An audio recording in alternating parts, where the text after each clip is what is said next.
Sir ஸ்பாட்டில் தான் sir இருக்கேன். Confirm murder sir. ஏதோ வச்சு குத்தியிருக்கான் சார். ஆனால் என்ன வெப்பன்னு தெரில.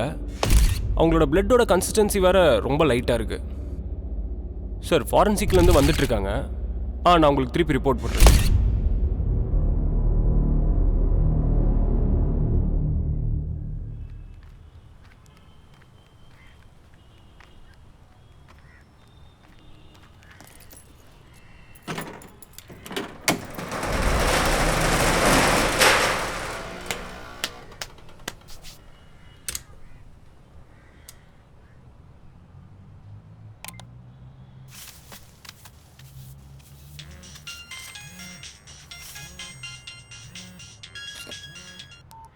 ஐயா தம்பி, நான் ஊருக்கு வந்துட்டேன். வர 2 நாள் ஆகும். நாளைக்கு சிவா வருவாரு. கல்லால் இருக்க 1 லட்ச ரூபாய் அவர்கிட்ட கொடுத்துரு. அப்படியே கடையை கொஞ்சம் பார்த்துக்க. சரிங்கய்யா, பார்த்துக்கிறேங்க. சரி, ஓகேப்பா. சரிங்க.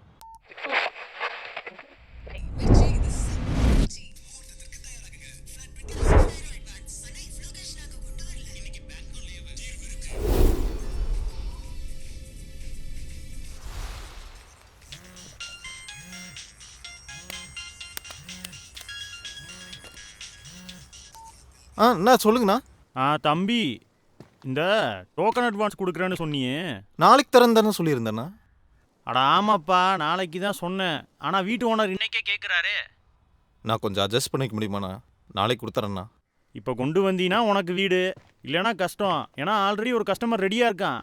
உனக்காக தானப்பா கம்மி பண்ணி பேசினேன். நைட்டுக்குள்ளே கொடுக்க பாரு. சரிண்ணா, சரிண்ணா, இன்னைக்கு தந்துடுறேண்ணா. ஏதோ ஒன்று அரேஞ்ச் பண்ணி தந்துடுறேண்ணா. சரிப்பா, ஆ வைக்கிறேன். சரிண்ணா.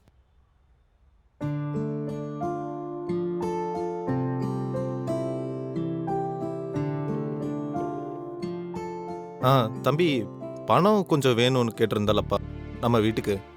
அது எப்போ வரும்? அண்ணா இன்னைக்கு தானே செக் போட்டு விட்டேன். நாளைக்கு வந்துடும்ண்ணா. இன்னைக்கு வராதப்பா? நான் செக்குனா ஒரு நாள் லேட்டாக தானே வரும். ஆன்லைனாக கூட சீக்கிரம் வந்துடும். செக்குனால தான் நான் அதான் அர்ஜென்ட்டாண்ணா. ஆனால் இருங்கண்ணா, நான் வேணா வேறு இடத்துல அரேஞ்ச் பண்ணி தட்டேண்ணா. ஹலோ அண்ணா, இருக்கீங்களா? நாளைக்கு கண்டிப்பாக வந்துடலப்பா. கண்டிப்பாக நாளைக்கு வந்துடும்ண்ணா. கண்டிப்பாக வந்துடும். சரிப்பா.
ஏன் லேட்டு? குடிச்சிருக்கியா? சொல்லு, குடிச்சிருக்கியா? சொல்லு.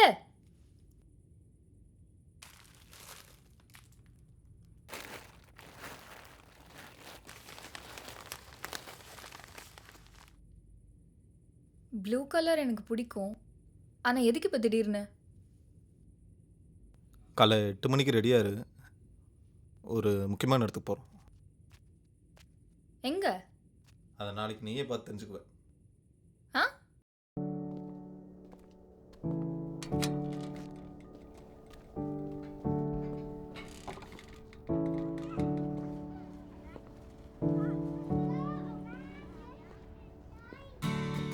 வா,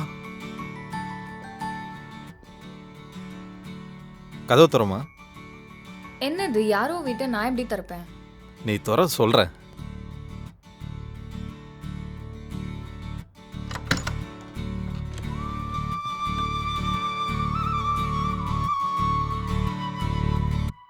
இனிமே இது நம்ம வீடு. நிஜமாவா? ஆமாம்.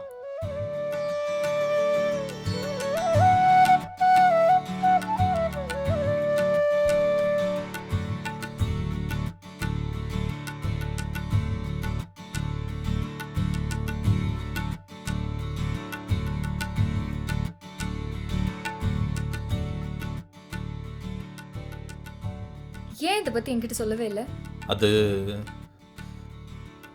சரி, இந்த வீடு எவ்வளோ? 10 லட்ச ரூபா. இதுக்கெல்லாம் காசு அது தம்பி கொடுப்பான். எத்தனை தடவை சொல்லிருக்கேன் அவன்கிட்ட காசு வாங்காதேன்னு. சொன்னா கேட்கவே மாட்டியா? எவனோ கண்ணுக்கு தெரியாத பேங்க்காரங்கிட்ட கடன் வாங்கி லோன் கட்டி சீரழியறத விட நம்ம தம்பிக்கிட்ட கடனை வாங்கி கொஞ்சம் கொஞ்சமாக அடைச்சிடலாம். நீ கவலைப்படாத, உனக்கு இதனால எதுவும் பிரச்சனை வராது. நான் பார்த்துக்கிறேன். என்னமோ பண்ணு. ஏய் ஏய் இல்லை, ஒரு நிமிஷம்.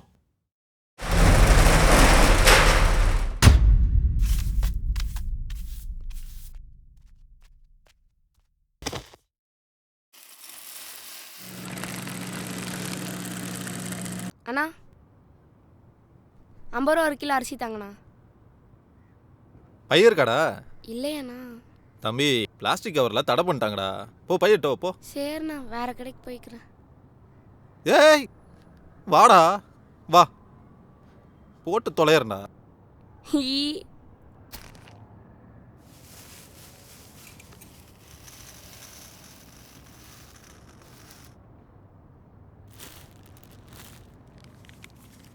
பாய். ஆ போ.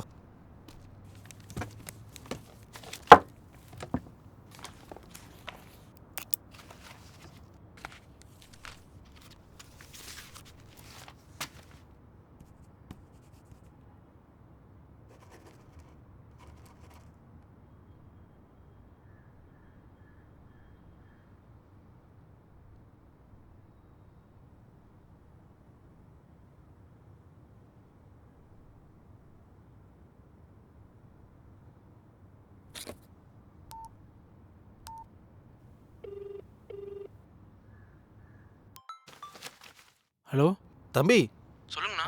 அக்டோபர் 2 கவர்மெண்ட் லீவாப்பா. ஐயோ ஆமாம். அப்படின்னா பணம் வராதா? ஐயோ ஆமாண்ணா, இன்னைக்கு அக்டோபர் 2 டிரான்சாக்ஷன் ஆகாதுண்ணா.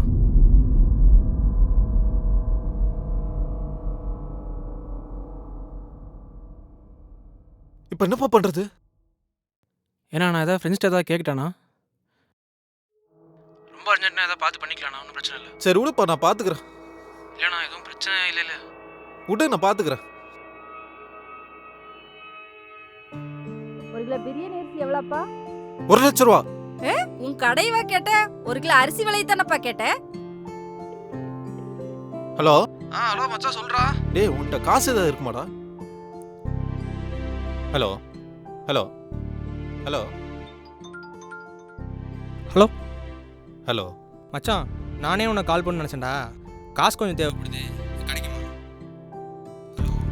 ஹலோ.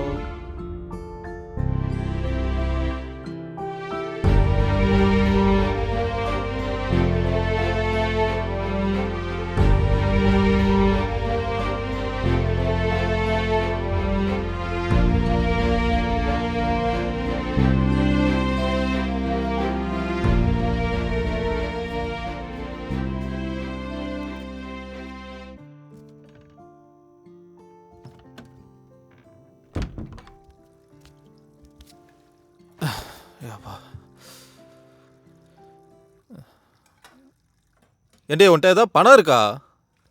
கொஞ்சம் தேவைப்படுது. ஒரு 200 ரூபா இருக்கு, போதுமா? சரி விடு. எது கேட்ட? ஹலோண்ணா. ஹலோ, யாரு? நான் அந்த பண விஷயமா கேட்டிருந்தேன் இல்லைங்கண்ணா. அதான் யாரு? வினோத்தனா சொல்லியிருந்தார் இல்லைங்கண்ணா. நானும் 4-5 பேர்ட்டு கேட்டு பார்த்தேன்ப்பா, இல்லைன்ட்டாங்க. அப்படியாண்ணா? சரிண்ணா.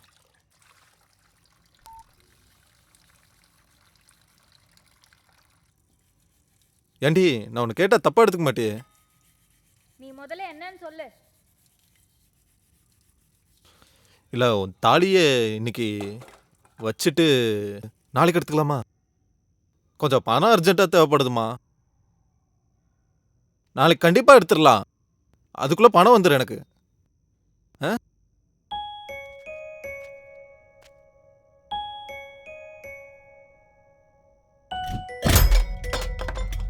மறுபடியும் ஆரம்பிச்சிட்டியா உன் வேலைய? சொல்லு, எதுக்கு பணம்? சொல்லு, என்ன பண்ண? சொல்லுடா.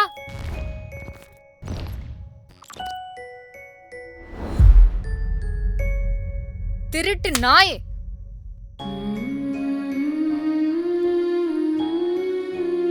இல்லடி, தம்பி அனுப்பின காசு இன்னைக்கு வரல, நாளைக்கு தான் வருமாமா.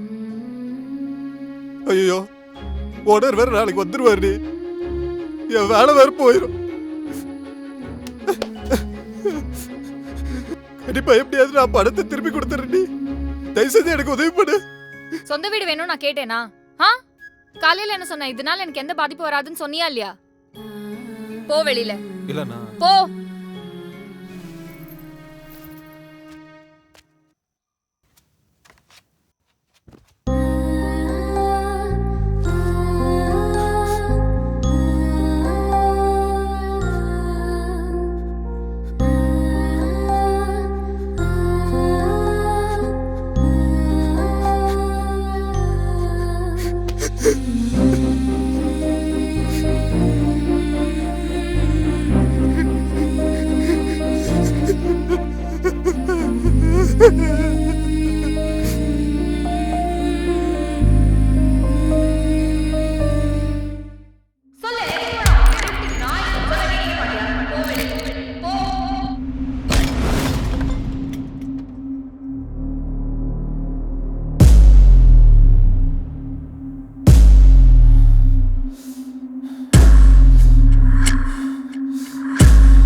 நமது நாட்டின் தலை சிறந்த ஓவியரான திரு ஜஷ்வந்த் நேற்று முன்தினம் மாரடைப்பால் காலமானார். அவரது ஓவியங்களின் சிறப்பே அதில் உள்ள உண்மைத்தன்மைதான். ஆதலால் அவற்றை ஒரு நினைவு மலராக வெளியிட முடிவெடுத்துள்ளோம். அவரது ஓவியங்களை திரும்ப பெற உள்ளோம். அன்பளிப்பானாலும் சரி, விலைக்கு கொடுத்தாலும் சரி. ஜஷ்வந்த், ஜஷ்வந்த், ஜஷ்வந்த், ஜஷ்வந்த்.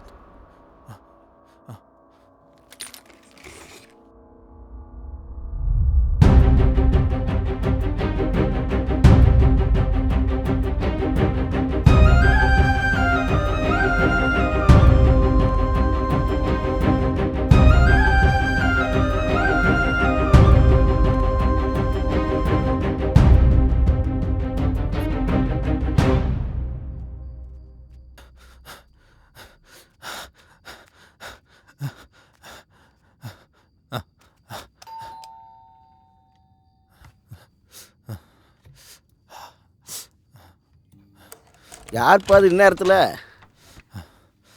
வேர்த்து விருத்து ஓடி வந்திருக்கிறேன்? சார், ஜஸ்வந்த் சார் பெயிண்டிங்லாம் வேணும்னு சொல்லி நியூஸ் பேப்பர்லாம் விளம்பரம் கொடுத்துருந்தீங்களா சார்? ஆமாம், அதில் ஒரு பெயிண்டிங் என்கிட்ட இருக்குது சார். அதுக்காக இந்நேரத்துலையா? சரி காட்டு.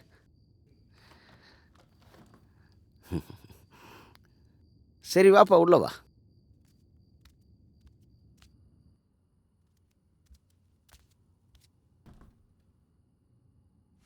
உட்கார். உன் பேர்? ராகவன்க. ராகவனா? ஓகே. ஜஸ்வந்த் சார் எவ்வளவோ பெயிண்டிங் பண்ணியிருக்காரு. அவர் பண்ணதுலேயே ரொம்ப ஸ்பெஷல் இதுதான். இது கிடைச்சனால தான் இந்த ஆல்பமே முழுமையாயிருக்கு. சரி சொல்லு, என்னப்பா எதிர்பார்க்குறேன்? ஐயா, ஒரு 1,00,000 ரூபா கிடைக்குங்களா ஐயா? 1,00,000 கொஞ்சம் வெயிட் பண்ணுப்பா.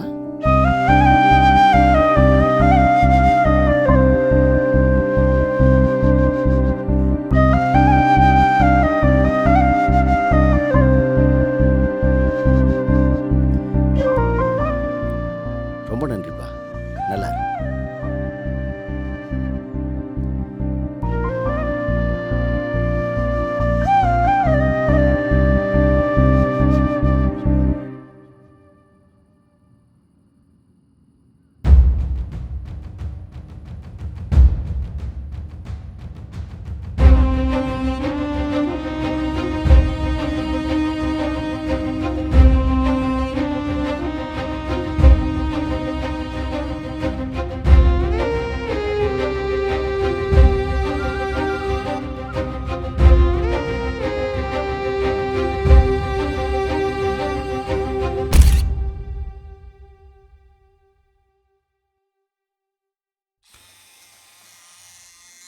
ஜஸ்வந்த் சார் எவ்வளவோ பெயிண்டிங் பண்ணியிருக்காரு.